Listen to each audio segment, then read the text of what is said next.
By the end of this video, you're gonna realize why being optimistic is better than being pessimistic. Now, we're not saying that being pessimistic is horrible. I have a formula. 80% optimistic and 20% pessimistic. That's the balance right there. The reason I say you should be optimistic, well, you're 80% more likely to solve a problem when you're in a positive frame of mind. See, you can either let people around you with the headlines and fear-mongering. You can let them set a frame that is negative, that causes fear and manufactured scarcity. Or you can choose to say, nah, and create your own frame. Because in an optimistic frame, you can see more opportunities. Rather than looking for what's gonna go wrong, you start looking for what's gonna go right. See, it's common sense, but it's easier to predict what good is gonna happen when you focus on the good. But if you're constantly looking at all the bad, well, you're gonna miss out on some golden opportunity. If you let fear and insecurity hold you back, and not having all the information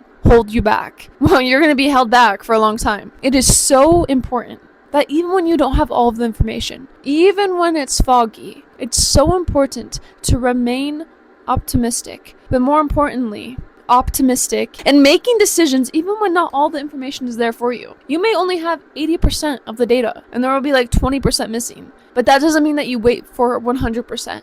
Only losers wait for 100%, and even then it's too late. You missed the opportunity.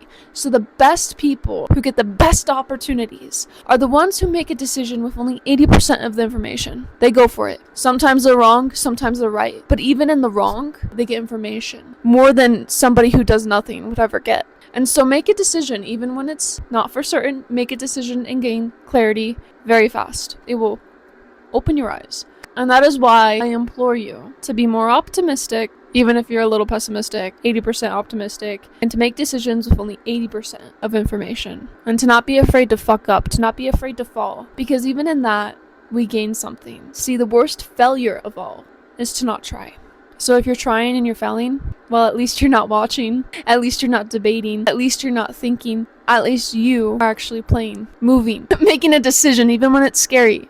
Go you, bitch. Go you. I love you. Alright, that's my call to action. Do what you want with this information.